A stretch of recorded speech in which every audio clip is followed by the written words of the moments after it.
Hey guys, welcome to Franklin Woodworks.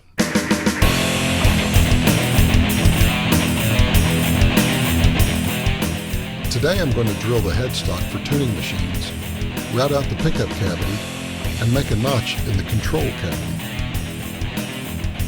If you remember in my video where I created the templates for this instrument, I started by having a full-scale detailed drawing where everything was laid out. Bridge placement, pickup location, even where the tuning machines were to be mounted were all detailed on that drawing. I transferred the locations for the tuning machines onto the headstock, and now I'm ready to drill holes.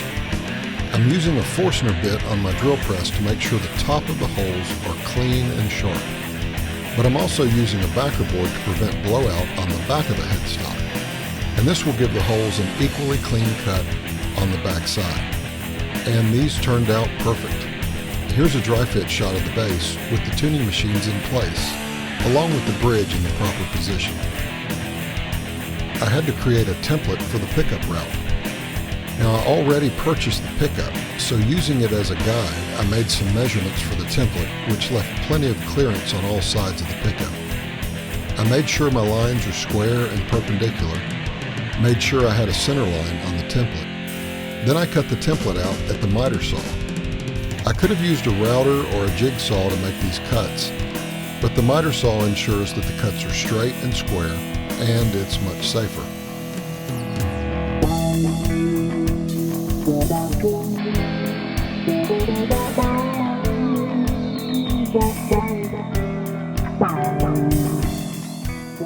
Now it was just a matter of attaching the template to the body with double stick tape, and then routing. I took small passes to make it easy on my router bit and to minimize the possibility of the router jumping on me.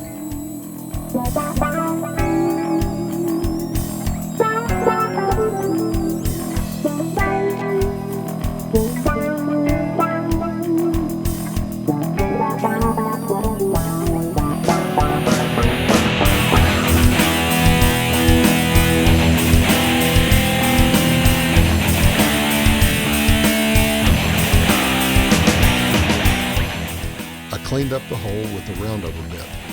Now the roundover bit wasn't necessary, but I decided that I liked the softer look as opposed to the hard edge left by the router.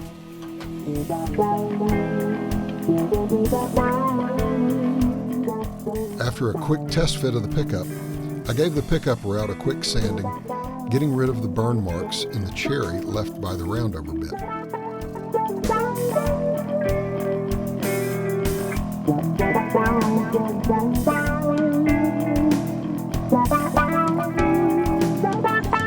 And I almost forgot, this was a good place in the process to drill the holes which will be used to run wire from the pickup and a wire from the bridge to the control cavity for ground.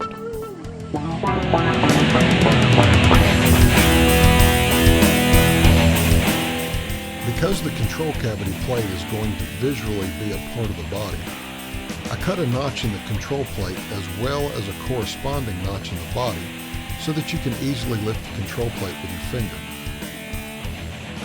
After setting the depth of the bit, I used a sacrificial fence on my router table so that I can adjust the lateral depth of the cut.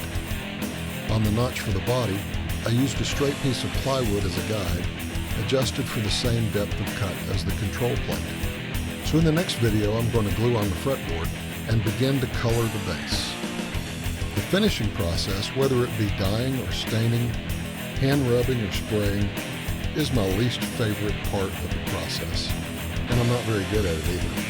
I'm sure there will be some interesting mistakes I have to fix. So please give this video a thumbs up if you're so inclined, and don't forget to share it with your friends. We'll see you next time, and there you go.